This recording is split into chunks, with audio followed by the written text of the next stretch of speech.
Bueno, gente, ahora va el segundo videito breve antes de ir a comerme unos buenos fideitos con manteca sobre el beneficio de litigar sin gasto y figuras relacionadas, ¿sí?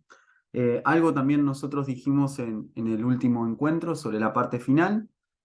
Aplicamos lo mismo, artículo 78-86, cuestiones básicas del Código Procesal Civil y Comercial. De ahí se abre un abanico donde la pregunta es ¿dónde más esto está regulado?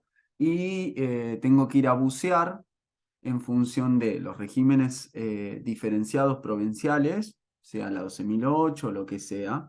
En general estos regímenes, por ejemplo, la 12.008 remite en este punto a través de ese artículo 77 al propio Código Procesal Civil y Comercial. Sin embargo, la 11.653 o la 15.057 expresamente tienen artículos, en el 22, por ejemplo, que hacen referencia a al beneficio de justicia gratuita, que ahora vamos a ver qué significa, ¿sí? Pero después, Ley de Defensa del Consumidor, Ley General del Ambiente, tienen prescripción. Entonces, sobre cada tema que vayan a trabajar, conocimiento útil, pregunta, che, ¿en este existe algún régimen diferenciado? Si no, régimen general. Nosotros dijimos el beneficio de litigar sin gastos estaba asociado con la pregunta, no tengo dinero, no tengo recursos económicos para poder afrontar los costos de un proceso, los costos económicos, no todas las demás barreras que existen, reales y concretas, solo los económicos. Bueno, acá por lo menos el legislador a través del Código Procesal, como se preocupa siempre por la patrimonialidad, dice, esta barrera voy a crear un mecanismo para sortear esa barrera. Entonces crea el beneficio de litigar sin gastos. Si usted tiene problemas para poder ingresar y llevar su conflicto al interior del Poder Judicial y plantear un proceso, no se haga drama. Si usted carece de recursos, situación de pobreza, van a encontrar cuando lean los requisitos, no tiene recursos suficientes, puede promover un beneficio de litigar sin gastos y nosotros, si eso es así, vamos a otorgárselo. Entonces sirve para que ustedes puedan, como decíamos, ingresar, acceder, permanecer, transitar y obtener una decisión, ¿sí? Porque vamos a ver, si te dan el beneficio de litigar sin gastos, no es solamente para que no pagues la tasa de justicia en el ingreso, sino también, por ejemplo, para que no pagues el anticipo de peritos, ¿sí? Que es ya adentro, permaneciendo para obtener una decisión. Entonces sirve para esto. ¿Cuándo puedo solicitar el beneficio de litigar sin gastos? Lo puedo solicitar antes de promover la demanda, con la demanda o después de la demanda, ¿sí? Entonces lo puedo solicitar en distintos momentos. ¿Qué supuestamente regula el Código Procesal? Que debieran solicitarlo antes de la audiencia preliminar, ¿sí? Eso, entre comillas, no es así o no es tan así o directamente eh, una combinación de las dos. ¿Por qué digo esto?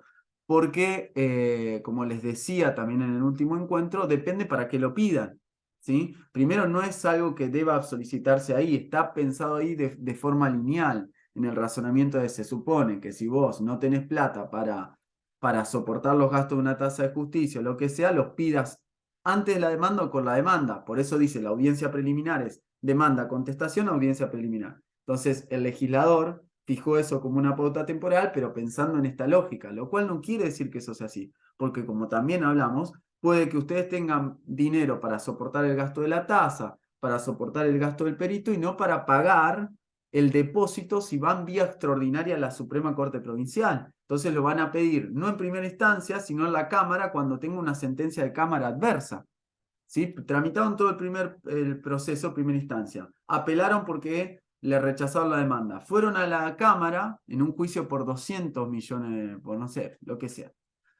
Fueron a la Cámara y la Cámara confirmó el rechazo. ¿Quieren ir a la Suprema Corte? Bueno, si van a través del recurso extraordinario en aplicabilidad de ley, tienen que pagar un depósito previo. Y si no tienen guita, no pueden pagar ese depósito. Y el depósito es muy significativo. Entonces, quizás recién ahí pidan el beneficio de litigar sin gastos. ¿Se entiende? Entonces, tomen con pinza de esto, lo pueden pedir antes, durante o después, en función de toda esta dinámica, de realmente cuál sea su situación, cuál es su gasto y demás. Sí, ¿por qué esto era relevante? Que lo discutimos también un poco, porque por regla el beneficio del litigar sin gasto siempre se dijo que era irretroactivo, ¿sí? Entonces, ¿qué decía esto? Bueno, usted, en esta idea de preclusión rígida, fíjense, consumó un acto, presentó la demanda. ¿Cuándo tiene que pagar la tasa de justicia? Cuando presenta su demanda. Si presentó la demanda y no pidió el beneficio de litigar sin gasto, bueno, siamo fori perdió. Principio de consumación, preclusión rígida, bla, bla, bla, bueno. Entonces se sostenía la irretroactividad. El caso Gómez de la Corte 7428 del 7 de septiembre del 2016, el caso Espinazola de la Cámara Civil y Comercial de acá de La Plata, Agustín, el titular, sacó un fallo muy interesante. Trabajaron uno más en general, otro con Ley de Defensa del Consumidor, que trae alguna cláusula específica, pero trabajaron esto de la retroactividad. Un poco, como les decía, cuál es el razonamiento que está atrás. Che, me parece que cuando sostuvimos esto tenemos un problema. ¿Por qué? Porque la persona, lo relevante sería, bueno, si estaba o no en situación de imposibilidad de afrontar el gasto. No ser rígidos en ese sentido. Podemos ver la cuestión temporal, cuándo lo pidió, cuándo no, etcétera.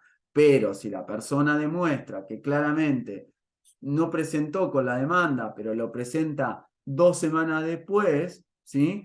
Y era tan pobre aquel día como hoy, pareciera una estupidez irrazonable sostener esto. Esta es la discusión, profundícenla con estos fallos que les digo, sobre irretroactividad, retroactividad, con la pauta hoy de esto de la retroactividad bajo estos argumentos y algunos análogos.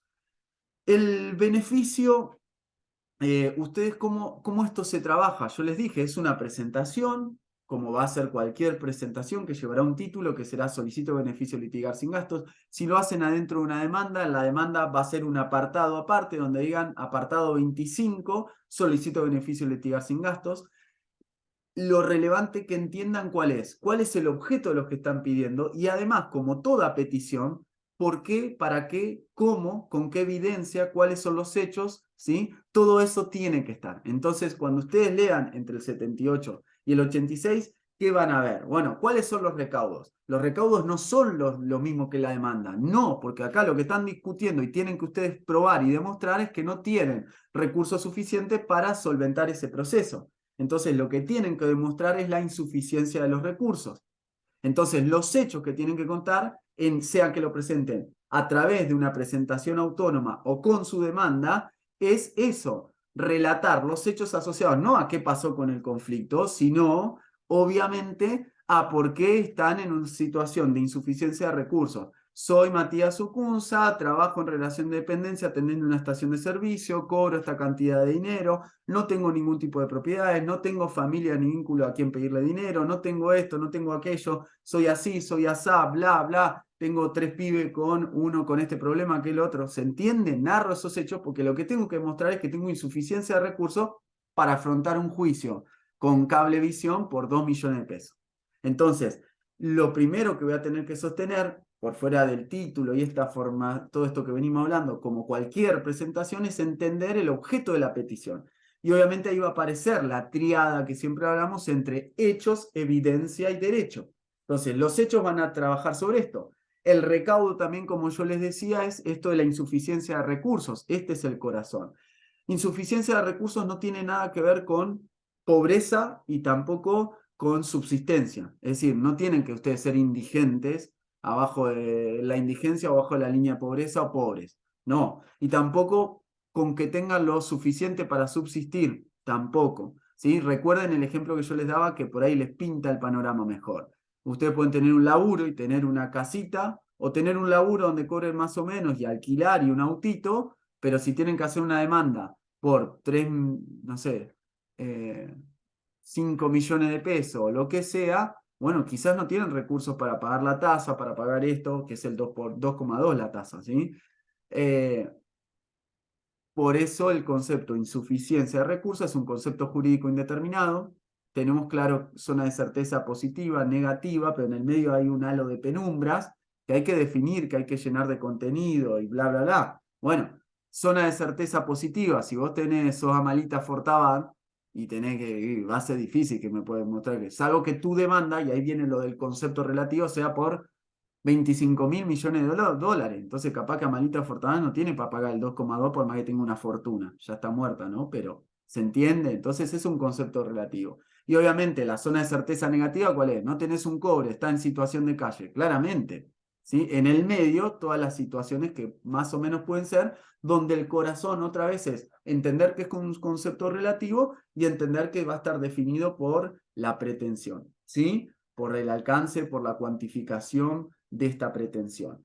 Obviamente esto se tiene que acreditar, ¿sí? Entonces ustedes van a tener que demostrar a través de evidencia que no tienen, y obviamente en su presentación autónoma o con su demanda, en ese apartado o en su presentación va a haber un capítulo sobre prueba asociada a ¿qué? A demostrar la insuficiencia de recursos. Entonces van a pedir librar oficio al registro de propiedad, librar oficio a los bancos, librar oficio a su empleador o lo que sea para demostrar su capacidad, ¿sí? Se entiende que no tienen bienes.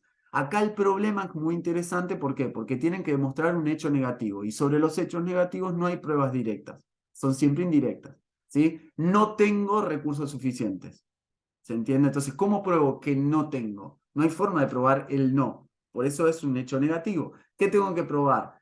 Todas cuestiones indirectas, ¿sí? ¿Qué pruebo? Que cobro 5 pesos, que no ha inscrito ningún bien a mi nombre, que no tengo créditos en los bancos, que pruebo cosas indirectas que prueban indirectamente el hecho negativo sobre el cual no hay prueba directa de que no tengo recursos suficientes. Pero eso se trabaja, pero eso se ordena, pero eso se determina. Y obviamente el derecho ustedes van a tener que justificar en función de lo que indica entre el 78 y el 86, más todo lo que quieran sostener, protección agravada, esto, aquello, lo otro, que se lo tienen que reconocer y otorgar. Cuando ustedes solicitan el beneficio, ¿sí? El beneficio además va a tramitar por incidente. Vieron que yo les decía, ustedes tienen el proceso principal y va a tramitar por incidente. ¿Lo presentaron en forma autónoma? Lo van a tener que presentar ante el juez que debiera entender en el proceso principal. Por eso también, si lo presentan antes de la demanda, van a tener que poner en su beneficio litigar sin gastos un punto donde le den un contexto al juez. Estoy pidiendo, punto 4, planteé los hechos, planteé la evidencia, planteé el derecho, pero en un punto 4 va a ser, explico para qué pido esto, ¿sí? Entonces van a explicarle, señor juez, yo le estoy pidiendo el beneficio litigar sin gastos porque dentro de un tiempo voy a promover una demanda en tal donde voy a reclamar esto, la pretensión va a ser de este monto, de este tipo, de estas características, bla, bla, bla, bla, bla, bla, bla, bla. ¿Sí? ¿Se entiende? Entonces le tienen que decir para que si lo piden antes, si lo piden con la propia demanda, no hace falta poner ese inciso porque está explicado ahí, ¿sí? Y va a tener un procedimiento específico, ¿sí? Hay un incidente, hay un tipo de incidente, esto es decir, un microproceso, una microdiscusión que está regulada entre el 78 y el 86. El beneficio de litigar sin gastos es un incidente especial. Ustedes van a ver que en el Código Procesal están las reglas sobre los incidentes en general, ¿sí? Y después los incidentes en particular. La nulidad es un tipo de incidente específico, el beneficio de litigar sin gastos es un tipo de incidente específico. Después estos dos remiten a las reglas generales sobre incidentes, ¿sí? Pero vuelvo a insistir con esta idea. Todo incidente supone una microdiscusión que se deriva del proceso. Entonces, estamos discutiendo en el proceso principal y surge un quilombo sobre una nulidad. Bueno, hacemos. Esto se sigue discutiendo y acá, mientras tanto, vamos a resolver la nulidad. ¿Sí? La redargución de falsedad de un documento o el beneficio de litigar sin gastos. Por eso el beneficio no suspende el proceso principal que va a seguir discutiéndose. Y esto se tramita antes cuando era en papel, estaba el expediente principal y un expedientito chiquitito, igual, así, distinto, que estaba acollarado con un hilo al otro, ¿sí? Y eran separados. Ahora es lo mismo, pero virtual con ventanitas. ¿Se entiende? Pero no suspende el proceso principal. Eso ténganlo en consideración. Les decía que hay un procedimiento específico, ¿sí? Que ahora vamos a detallar algunas de las cuestiones principales. Antes de eso, me interesa remarcar algo. Cuando ustedes piden el beneficio, cuentan desde el día que lo piden, ¿sí? Con lo que se llama un beneficio provisorio. ¿Qué significa esto? Che, estoy manifestando que no tengo recursos suficientes. Como tengo que ingresar, te dicen, pasá, pasá. Entonces, provisoriamente, por el solo hecho de pedirlo, el primer despacho, cuando ustedes presentan un beneficio, debiera decir, téngase presente por promover el beneficio de litigar sin gastos, ¿sí? Otórguese el beneficio provisorio del 83. ¿Y esto qué significa? Que ambas partes van a poder empezar a discutir sin garpar, ¿sí? Entonces, ahí me meto y este es el beneficio provisorio. Obviamente, el incidente se promovió, se lleva adelante, etcétera, etcétera, y en algún momento hay que resolver el beneficio. Entonces, ahí viene la decisión final sobre ese beneficio que va a decir, ¿te lo doy o no te lo doy? Y ese es el beneficio, ¿sí? La resolución definitiva, que te la puedo otorgar o no te la puedo otorgar. En el beneficio de litigar sin gastos, chicos, siempre, siempre, siempre la decisión es provisional. ¿En qué sentido? En dos sentidos. Primero, yo te otorgué el beneficio provisorio. Empezamos a discutir, llegamos adelante, abrimos a prueba, bla, bla, bla, se dio, hay que resolver, el juez dice a Matías hay que dárselo porque demostró, comprobó, bla, bla, bla. Me lo dan. Como hablábamos en el último encuentro, siempre, siempre es provisorio. ¿Por qué? Porque no causa estado. No hay cosa juzgada. Por ende, en cualquier momento puede ser dejado sin efecto, ¿sí? Ustedes calculo que me dieron el beneficio acá y quizás yo después resulto condenado en costas. Entonces, ¿qué va a pasar? No las voy a tener que garpar, en principio, pero después mejoro de fortuna. ¿Y qué va a venir a decir tiempo después el abogado de la parte o de la otra parte? Che, vení y garpalo porque mejoraste fortuna. Te ganaste el 15 y 6, ahora tenés dinero, ponela. ¿Se entiende? Entonces, en ese sentido es provisional. Pero también es provisional cuando te lo rechazan. ¿Por qué? Porque hicimos toda la discusión en este incidente especial llamado beneficio litigar sin gasto y a Matías se lo rechazan. Pero Matías después, ¿qué pasa?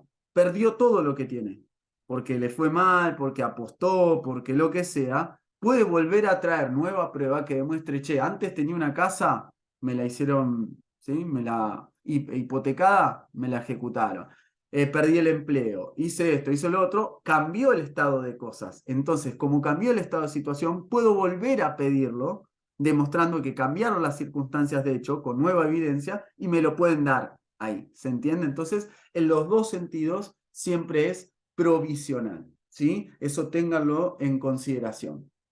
Después, este procedimiento que yo les decía, ¿cómo va a ser? Ustedes piden el beneficio de litigar sin gastos con esta presentación, estos recaudos, y el juez o la jueza, ¿qué debería hacer? Debería, y acá van a ver una tramitación un tanto distinta a lo que uno podría pensar, que se disponen pruebas o evidencias sin primero correr traslado. Acá hay práctica de los tribunales que hacen dos cosas, gente, esto ténganlo en cuenta.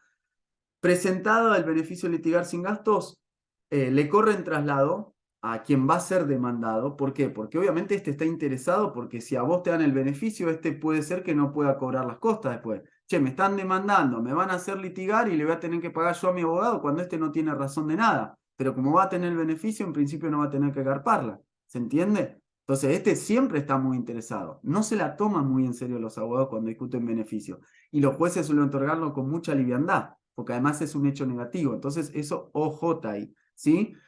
Pero ¿qué suelen hacer los jueces? Viene el beneficio de litigar sin gasto, corren, ¿sí? Traslado, esa es una primera opción, para que éste diga alguna primera cosa sobre si tengo derecho o no, los hechos y bla, bla, bla, que se presente, se abra prueba y se empieza a producir la prueba, y después de que se produce la prueba, se corre una vista para que las partes se pronuncien sobre el mérito, una suerte de alegato. Después de esa vista, el juez pasa a resolver y decide qué corresponde hacer, ¿sí? Esa es una primera opción. La otra opción, que es la que pareciera estar legislada, y esto lo hacen para garantizar siempre el contradictorio de forma más robusta posible. La otra opción que dice, pediste el beneficio de litigar sin gasto, que hay muchos jueces que hacen esto también, y no te corren primero traslado al potencial demandado. Abren a prueba, producen la prueba, hacen todo, mandan los oficios a los bancos, porque son miles de oficios, porque hay un hecho negativo, entonces todos los bancos tienen que decir desde el central a cualquier privado que Matías no tiene cuenta, ¿sí? Todo eso.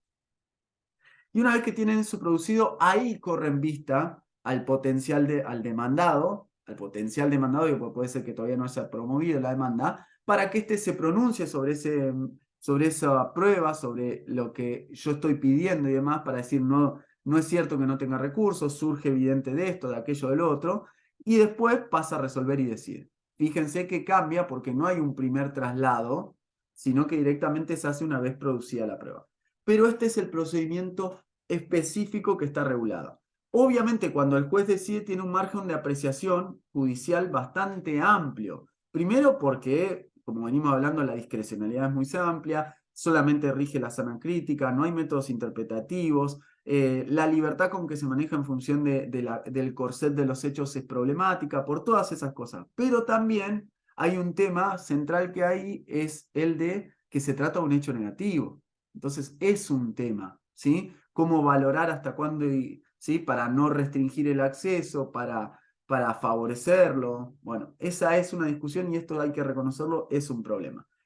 La pauta que se maneja es que el pedido sea verosímil, ¿sí? Que tenga razonabilidad, que aparezca como probable que esto es así, ¿sí? Pero esto suele ser un problemita.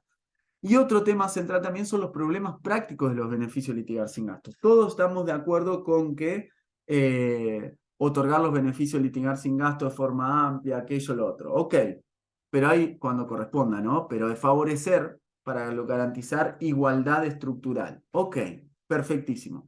Hoy por hoy tenés un problema muy serio, por ejemplo, en materia de pericias, lean el 476, que dice, si vos vas a ser demandado, o cualquiera de las dos personas, partes ofrecen una prueba, la pericia, bueno, el anticipo para el perito hay que garparlo, si no el perito no te labura. Y el problema que tenés ahí es que si las dos partes tienen beneficio de litigar sin gasto, ¿quién le paga el anticipo al perito?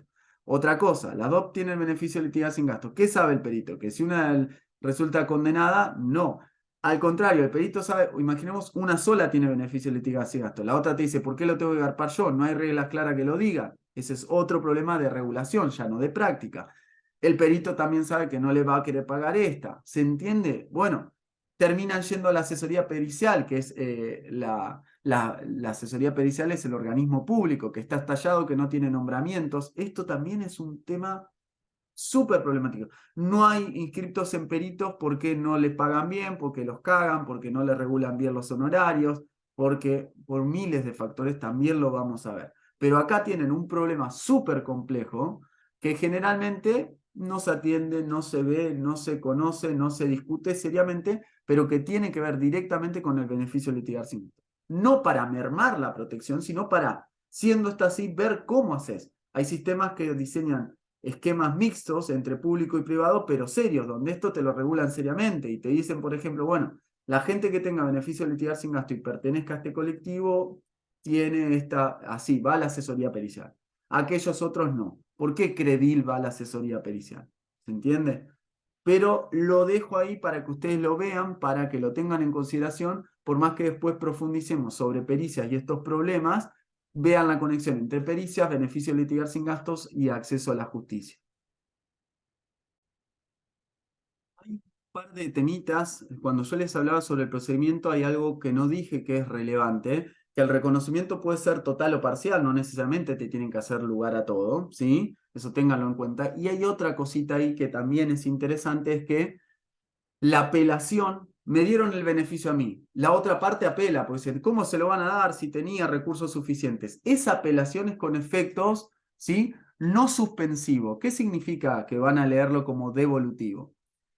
Que la otra parte apeló, pero no se suspende la decisión del juez. Vieron que yo le decía inmediato diferido, bueno, ahora aparece suspensivo, no suspensivo, suspensivo devolutivo. ¿Qué significa? Bueno, usted puede apelar, pero no va a suspender el otorgamiento del beneficio.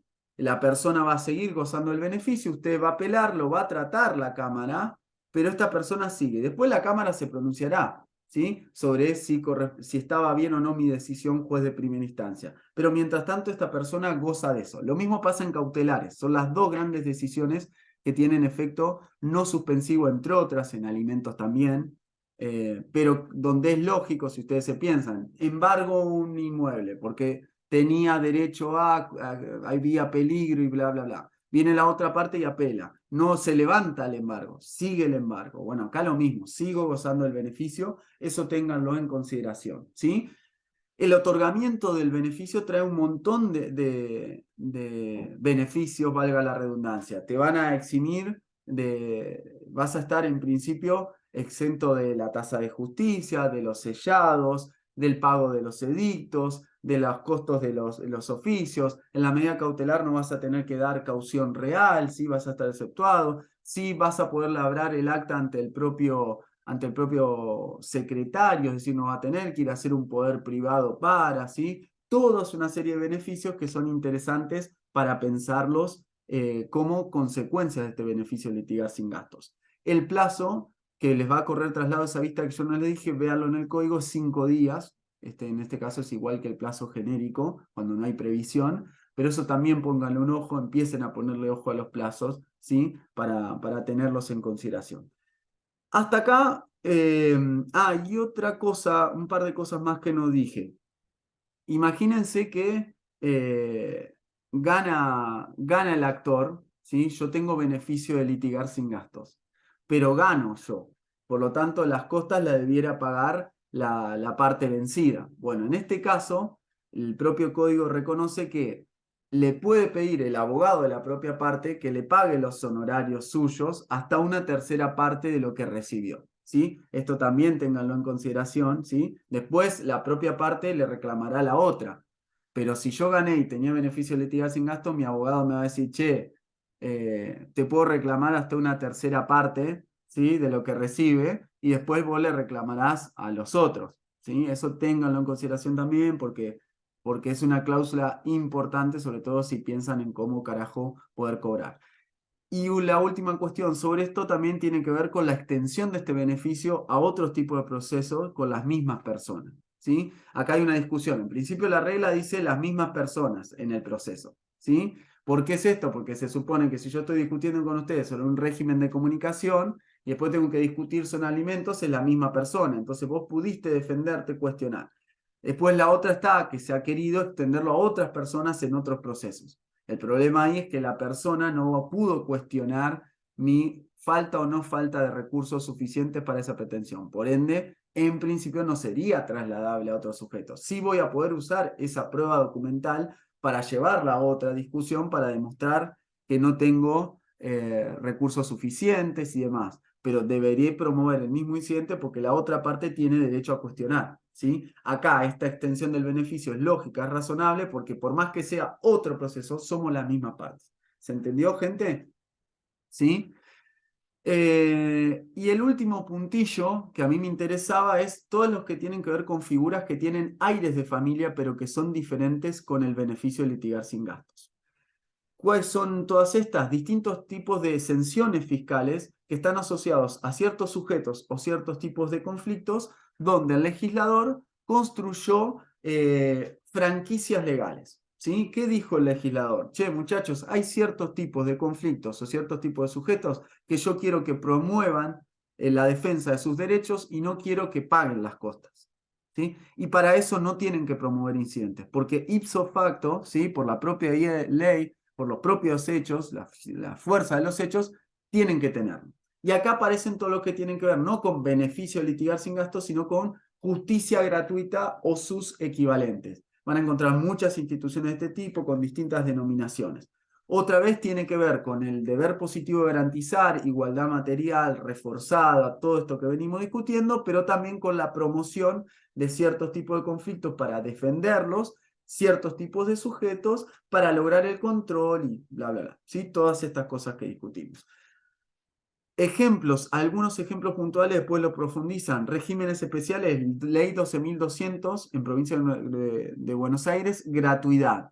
Y ahí va a decir algo parecido al 51 inciso 2, no para exceptuarte de las costas, sino para decirte que directamente tenés, por el solo hecho de ser trabajador o por el solo hecho de ser jubilado, cuando demandes en causas de empleo o previsionales, vas a contar de pleno derecho en actuaciones administrativas o judiciales con la posibilidad de hacerlo sin pagar nada, ¿sí? Esto es de pleno derecho y tiene todos los alcances del beneficio de litigar sin gastos. ¿Qué supone que sea de pleno derecho? Que ustedes no tienen que tramitar un incidente. Esto también es lo interesante. Es decir, ustedes van a decir, mi conflicto es empleo público o empleo, ¿sí? Van a ver que en la 11.653, en el artículo 22, o la 1557 en el artículo 27, que es igual al 22 de la otra, aparece lo mismo en términos de justicia gratuita, ¿sí?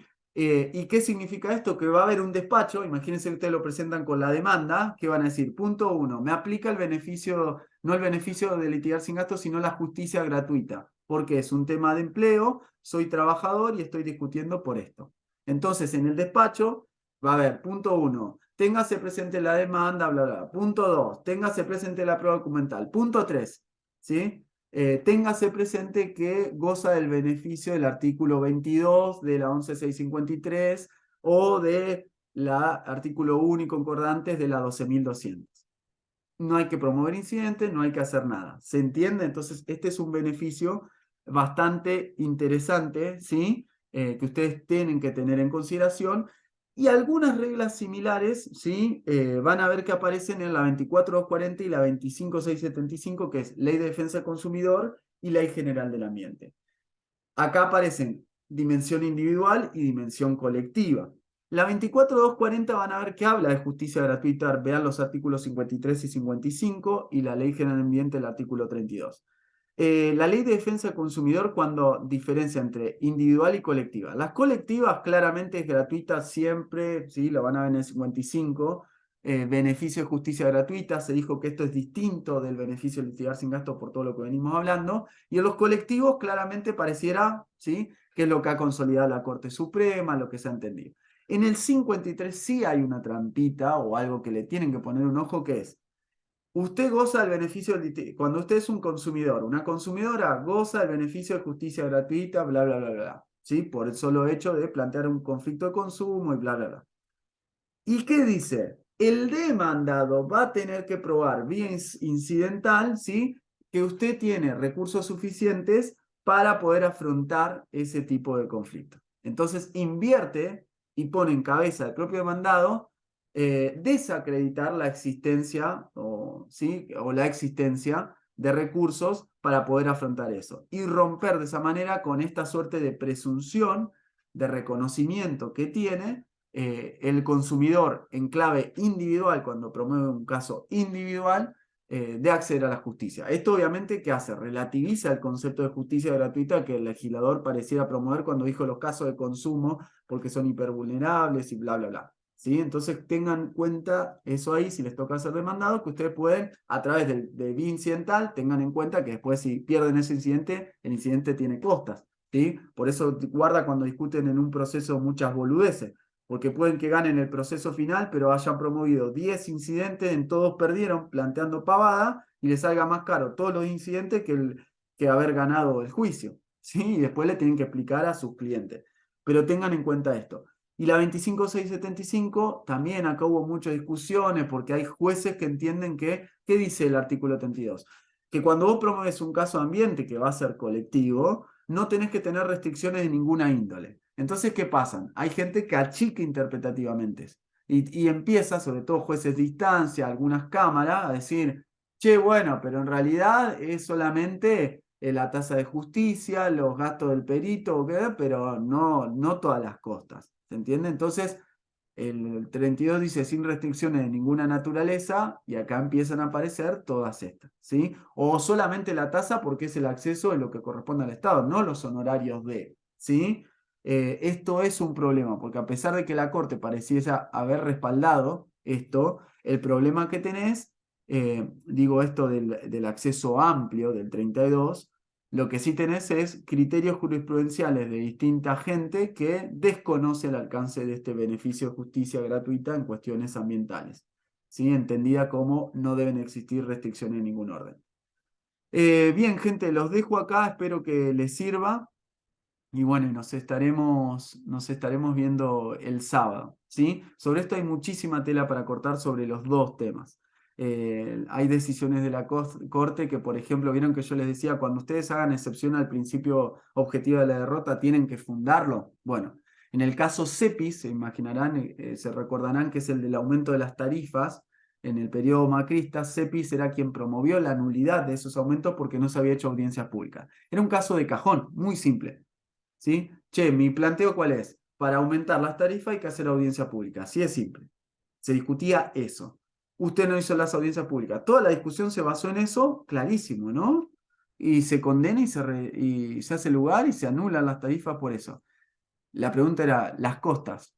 ¿Y qué hizo la Corte? Como era una cuestión así, chicos, chicas, siendo una cuestión novedosa, ¿sí? Siempre usa algún latiguillo de este tipo. Siendo una cuestión novedosa, impongo las costas en el orden causado.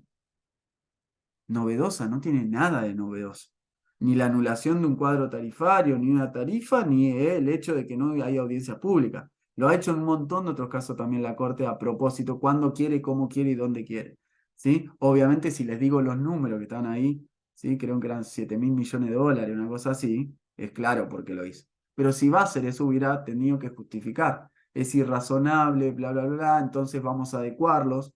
Se podrían haber estado 1.000 opciones distintas para exceptuarlos total o parcialmente, relativizarlo, para regular menos honorarios, para desvincular el monto de la demanda con lo que corresponde a regular honorarios, porque ustedes lo debieron haber visto con Karen, lo van a ver en algún momento. Todo lo que tiene que ver con horarios, también hay un problema en cómo se regula. Entonces, este caso sería una guasada si yo uso los parámetros objetivos. Entre el 8 y el 25, 6.800 millones de dólares. 8 y 25, ¿sabes cuánta plata es? No vale eso tu trabajo. Pero bueno, por un montón de cosas, fíjense cómo acá la Corte, en materia de costas, y te rompe el sistema. Porque si vos sos un abogado que litiga ese tipo de casos, y no litigo nunca más. ¿Sí? Y generás desincentivos, porque si vos sos demandada, seas pública o privada, ¿sí? Pregúntenles a la aseguradora y a los bancos, decís, ah, buenísimo, total, me sale barato.